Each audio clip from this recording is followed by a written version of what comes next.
లోకేష్ గారు మీకు సారీ, అలాగే మీ అమ్మగారికి మీ భార్య గారికి సారీ. అందరికీ నమస్తే అండి. అరెస్టుల ఎఫెక్ట్ అనుకుంటా శ్రీరెడ్డికి గట్టిగానే తగిలింది పాపం.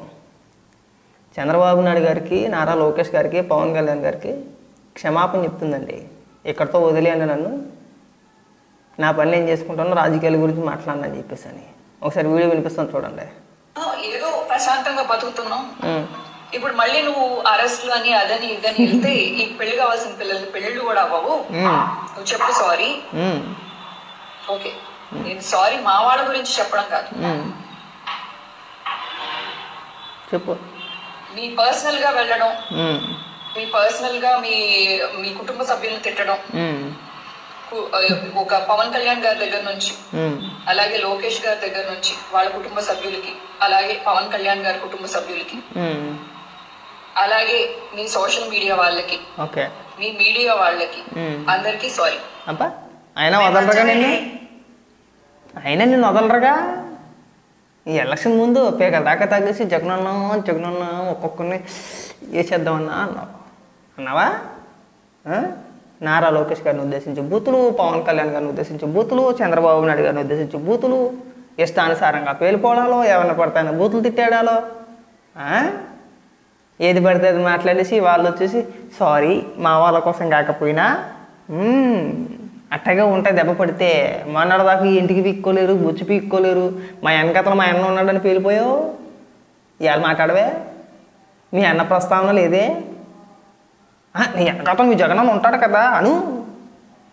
చెక్కేస్తారని భయమా? నేను మొన్నే చెప్పానా? నువ్వు నా గురించి మాట్లాడినప్పుడు చెప్పా, ఇదిగో అనవసరంగా నా ప్రస్తావన తీసుకురా మాకు, వంకరోడు గింకరోడు అంటే బాగోదు, త్వరలో సిక్కుతారు నేను గుర్తుపెట్టుకోని. పోనీ అప్పుడైనా తగ్గామా? అప్పుడైనా ఆగామా? లేదు. మళ్ళీ ఇంకో లైవ్ పెట్టావు.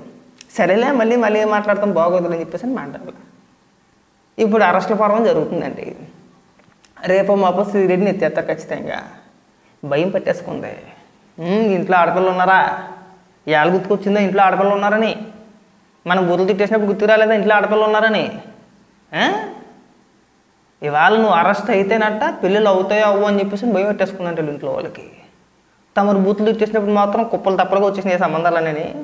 అయ్యి బాబోయ్ శ్రీరెడ్డి బెల్లి బూతులు తిట్టేస్తుందంటే, మీ ఇంట్లో ఆడపిల్లలు ఎవరైనా ఉంటే చూడండి, మా అబ్బాయికి ఇచ్చేస్తాం, లేదంటే మాకు కుర్రోడు ఉన్నాడు కుర్రోడికి ఇచ్చేస్తాము, ఎంతలు బూతులు తిట్టేయాలంటే మహిళ ఇంకెవరు దొరకరు మాకు అని చెప్పేసి కుప్పలు తప్పలుగా సంబంధాలు వచ్చి పడిపోయినాయా? ఈరోజు అరెస్ట్ అయితే సంబంధాలు రావా? పెళ్ళిళ్ళు అవ్వా? నువ్వు బూతులు మాట్లాడితే పెళ్ళిళ్ళు అయిపోతాయా? పనికి మలుచుంటా. సిగ్గేం అనిపించట్లా నీకు అసలు? బూతులు తిట్టేసి క్షమించండి సారీ అంటే వదిలేస్తారా? అబ్బా అవన్నీ ఏం కుదరవు. చెక్కుడే తీసుకొస్తారో. 41 ఏ నోటీసులు ఇచ్చినా, ఒకవేళ బెయిల్ వచ్చినా మళ్ళీ ఇంకో కేసు నమోదు అవుద్ది, మళ్ళీ తీసుకొచ్చినా మళ్ళీ బెయిల్ ఇచ్చినా మళ్ళీ ఇంకోటి నమోదు అవుద్ది. మన ఒంట్లో ఉన్న బలుపు అంతా దిగిపోయాక ఒక పద్ధతిగా ఒక స్టేజ్కి వచ్చేస్తాం మనం. మర్యాద ఆ పాటించేంత వరకు ఈ కేసులు, నోటీసులు, 41 ఏ నోటీసులు, బెయిల్ ఇవే సరిపోతాయి. ఒక పద్ధతి వచ్చిన తర్వాత వదిలేస్తారు నేను. అప్పటి నుంచి ఉంటుందమ్మా ఛార్జ్ షీట్లు, వాయిదాలు, కోర్టులు తిరగడాలు, ఆ కోర్టు ఈ కోర్టు. మన ఆదాయం అక్కడే పోయే, మన సంపాదన అక్కడే పోయే. వ్యాపారం గురించి నేను మాట్లాడలే, అది ఏమైనా చేసుకో ఏమైనా చేసుకో, కానీ అర్థమైందా? మొదటి నుంచి చెప్పుకొచ్చా, వద్దు శ్రీరెడ్డి అంటే నువ్వు మమ్మల్ని ఎక్కిరించాడు. ఏమైంది ఈ రోజున? అంటే ఇంక ఏడుపు ఒకటే తక్కువ నీ బతుకు, అంతేనా? అక్కడ దాకా వచ్చింది కదా పరిస్థితి. బిక్కుమని భయపడుతూ బతకాల్సిన పరిస్థితి కదా. ఎప్పుడు ఎవరు వచ్చి అరెస్ట్ చేస్తారా? ఏ కేసులో అరెస్ట్ చేస్తారా? ఆ పరిస్థితికి వచ్చాం కదా మనం. ఇప్పుడు చెప్పి ఎవడగా పడతాను నేను ఎవడన్నా ఒకవేళ నిజంగా నేను అరెస్ట్ చేసినా సరే, శ్రీరెడ్డి మా పార్టీకి సంబంధించిన మనిషి, మా వైఎస్ఆర్సీపీ పార్టీ కార్యకర్త అని చెప్పి వైఎస్ఆర్సీపీ పార్టీ కార్యకర్తలు కానీ, నాయకులు కానీ, మీ జగన్మోహన్ రెడ్డి కానీ, లేదంటే వాళ్ళ లీగల్ సెల్ కానీ ఒక్కరంటే ఒక్కరు కూడా ముందుకు రారు. ఇది బాగా గుర్తుపెట్టుకోను. ఇవన్నీ బాగా గుర్తుపెట్టుకొని మన భవిష్యత్తు గురించి కాస్త ఆలోచించి మాట్లాడితే బాగుంటుంది. నువ్వు మాట్లాడుతున్నావు కదరా మరి, ఎందుకంటే నాకు అన్నీ అయిపోయినాయి ఆల్రెడీ. మా పైన కేసులు పెట్టారు, మమ్మల్ని అరెస్ట్ చేశారు. ఇది మీ అంత రోతగా మాట్లాడకపోయినా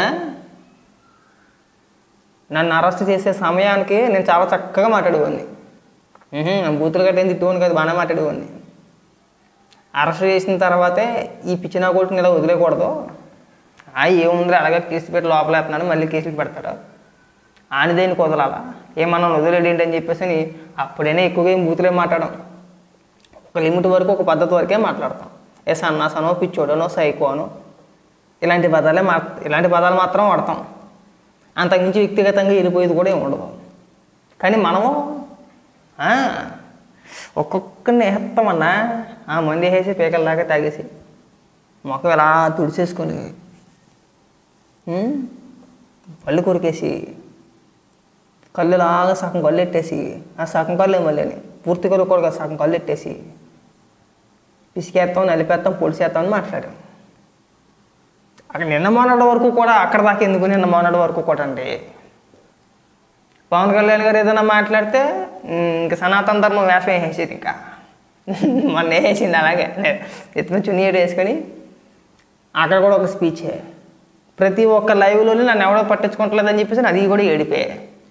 పోనీ అలాగనగానే మాట్లాడడం ఆపిందంటే అది కూడా లేదు. ఇవాళ ఏమైంది మన పరిస్థితి? ఎందుకు మాట్లాడాలా, ఎందుకు క్షమాపణ చెప్పాలా, ఎందుకు సారీలు చెప్పుకోవాలా, ఎందుకు భయపడాలా? పెద్ద పోటీగెత్తలా మాట్లాడు. ఇంకా నా అంత పెద్ద ఇది లేదు. మనం గడగల్లాడించేస్తాం, శ్రీరెడ్డి తలుచుకుంటే ఏదన్నా అయిపోద్ది అన్నావు, ఏమీ అవలా. చివరికి భయపడి నన్ను వదిలేయండి దండం పెడతానని చెప్పేసి మాట్లాడుతున్నావు.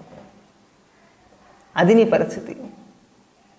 మళ్ళీ ఇంకొకసారి నీకు రిక్వెస్ట్గానే చెప్తా, రిక్వెస్ట్ ఏం కదా మామూలుగానే చెప్తా. ఎక్కనైనా మాట్లాడేటప్పుడు నువ్వు జగన్మోహన్ రెడ్డికి సపోర్ట్ చేసుకుంటావు, ఇంకో గన్నయ్య గారికి సపోర్ట్ చేసుకుంటావు చేసుకో, కానీ ఒక లిమిట్ ఉంటుంది. ఆ లిమిట్ వరకు మాట్లాడచ్చు. అది దాటి మాట్లాడితే మనం ఎవడ కాపలేదు. జగన్మోహన్ రెడ్డి కావచ్చు, లేదంటే ఇంకో గన్నయ్య గారు కావచ్చు, ఇంకొకటి కావచ్చు, నిన్ను ఎవడ కాపాలేడు కేసులు ఇచ్చి.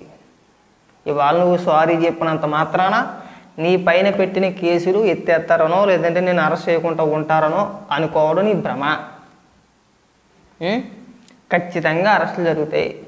ఇవాళ రేపో ఎల్లుండో, లేకపోతే ఒక వారం తర్వాత అయినా, లేదంటే ఒక 10 రోజుల తర్వాత అయినా సరే ఖచ్చితంగా నిన్ను చెన్నై నుంచి అమరావతి తీసుకొచ్చి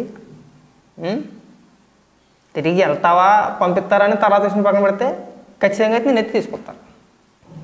గతంలో మనం మాట్లాడిన ప్రతి మాటకి, మనం పెట్టిన ప్రతి పోస్ట్కి ఖచ్చితంగా సమాధానం చెప్పాల్సిన రోజు అంటూ ఒకటి వచ్చింది. ఆ రోజున మనం ఖచ్చితంగా చెప్పాల్సిందే. ఎక్కడికి బాబు గూగుల్ అట్ట కొడితే తొత్తాయి మనం పెట్టిన పోస్టులు కానీ, మనం మాట్లాడిన వీడియోలు కానీ, వాటిని ఆధారంగా చేసుకొని సెక్కుతారు. కంగారు పడ మాకు.